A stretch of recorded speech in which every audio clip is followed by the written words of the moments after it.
Ladies and gentlemen, if political rating is to be done today and I am asked to rate Fred Matiangi between 1 to 10, how many percentage will I give him? Well, before I could have given him a 7 out of 10, but right now I'll give him only 3 out of 10. And probably, if he does not change on this thing that I'm going to mention, I'll probably again give him a 1 out of 10. Ladies and gentlemen, why is Matiangi's rating why is Matiangi popularity rating declining day in, day out? Well, this is what we are going to measure on this today's analysis. But before I deep down into this video, don't forget to like this video, comment, and most importantly, just subscribe to our YouTube channel. And if by any chance you are watching us from a different platform, kindly just head over to YouTube, search for Creative Analysis TV. If politics, war, and documentaries is what you are passionate about, ladies and gentlemen, why is Matiangi's popularity declining day in, day out? In fact, even he recently returned to Kenya from US, and the kind of excitement that we had before was not the same. And in fact, several political analysts and bloggers never even speak of Matiangi's returning back home. Ladies and gentlemen, why is his popularity declining? The first reason is the first reason is Fred Okengo Matiangi does not comment or does not even call on President Ruto's any isoma in the injustices that the government is doing.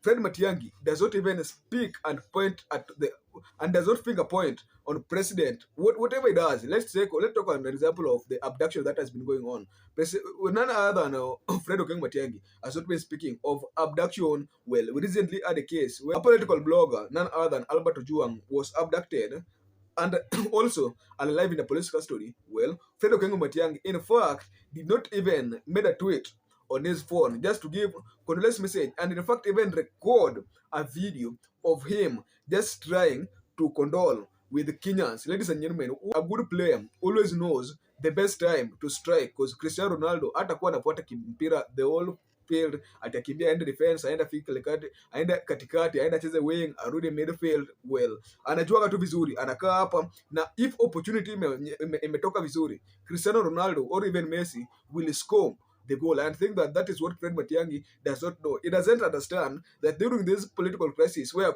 several Kenyans save and have a common enemy, this is always the best time for these political leaders to strike. Let's take an example of none other than Rigathi Gachagua. We have always seen him. This guy, anything that is trending, any social injustice that we witness in 254, the guy will automatically come and show us and point President Ruto, oya kijana, unafanya hii maneno, hii kitu si mzuri, na ukiendelea kufanya hivi tutakupeleka nyumbani, unaona. And the guy has continued winning more souls and more souls. Speaking of Albert Ojuang, uliona ni yeye, the guy is the guy who disclosed, and in fact several political bloggers were referring to his video when he called on Eliud Lagat to be the person who was in charge of this abduction. And in fact, several Kenyans walisema kama huyu jamaa alijua this is the guy who is abducting people, na alisema hiki kitu mapema, na saizi none other than Albert Ojuang was alive, and the key suspect or the prime suspect in this case none other than Eliud Lagat.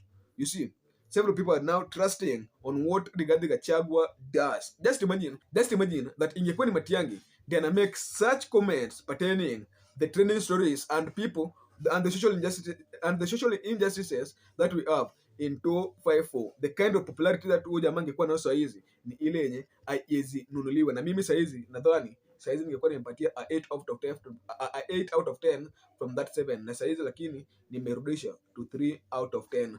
Second reason is Fred Okengo Matiangi, tumechoka kukuona ukitravel, mara umeenda nje, mara umerudi ndani, mara uko Saudi Arabia, mara uko USA, mara sijuna all nini huko. Bro, this is the high time and it's the best time to stay back home. Baze, weka nyumbani and wakiita maandamano, ukiona ati watu wasema kitu ni mbaya, watu wako street, call on them, mobilize them. If not even mobilizing them, just tell them, send them a message of hope, tell them to fight for their rights. The same thing that Uhuru was doing and the same thing that Rigathi Gachagua is doing. Even though you are not supporting them financially or you are not sending your goons to protect them ama to kuharibu vitu kwa tao, but you are just there with them. Wanaona ni aje when this one was here, ulikuwa na sisi. But this is the twist. Jamaa maju mayolo kila saa, anaenda huko nje kila siku, yeye anaendaga tu na kurudi. And in fact, well, Well, in this case, I can just refer to Matiangi's habit to Christians who are still waiting for the return of Jesus Christ. And truth be said is that if by any chance one day Jesus will come back, right now na awambia, you know what, Jesus akuja tembea kidogo kidogo afanye zile vitu za Biblia inasema ati atakuja kufanya, na aseme ati sijui mara nini amesahau kitu, anarudi tena juu, ati tena atarudi tena. I think that akirudi tena the popularity itarudi chini, and the waiting and the urge of Christians who are waiting to see him and meet him itarudi chini, na and this popularity, and maybe the guy will never be famous at all venye saizi Christians are waiting for the return. So this guy anafaa kukaa kwa inchi, akae chini kila time tukiwa na hizi mashida. Jamaa anafaa kukuja, kama ni maandamano watu wanaenda, anafaa kuambia watu mapema wabebe nini, ameka tweet na akuwe na some social media presence. Fred Matiang'i is this guy, hata social media presence. I don't even know if this guy always have a X account ama kuna, na mimi ndio sijuagi, simfuatiliagi huko X. We have people like Matiang'i, we have people like Rigathi Gachagua, the guys who are speaking, constantly speaking on X. They are making comments day in day out. Kama kitu na trend, the guy is speaking, akienda mahali anameka tweet, anameka post. Well, this is the twist. None other than Fred Matiang'i afanyi evil. Bro, how do you expect us to trust you in the same case at the time where you don't even have your social media presence? And in fact, you know very well that Kenyan Gen Zs, for you to deal with them, lazima utumie social media. The third reason why I feel that Fred Matiang'i's popularity is declining is Fred Matiang'i does not have even a political party. Ladies and gentlemen, truth be said is that if you have a friend as a man and you don't have a house, kila siku unaendaga tu unaomba beshte yako Kenya, unaenda beshte yako Kenya, unaenda beshte yako nyumba, bwana, one day your friend ataoa, na akioa, where will you be taking your girlfriend if by any chance will be having a game? Huh? So this is the twist. Just imagine that Fred Matiang'i does not have any political party, and coming 2027, this guy needs to be supported. In this twist, all these political parties will be having their key aspirants. So just imagine, atasema tieni mtu wa Jubilee. Utaenda kwa Jubilee, a party that is being controlled and managed with that none other than former president Uhuru Kenyatta. Do you think that the political independence that will have will match that one of President Ruto yenye akona sasa hizi?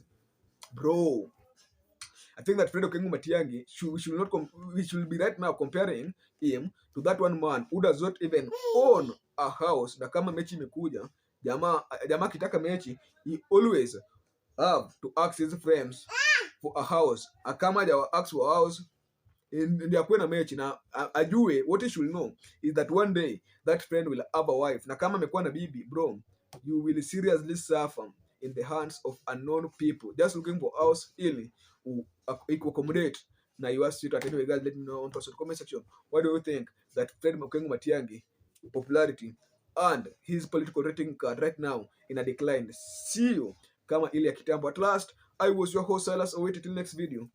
Bye bye at last.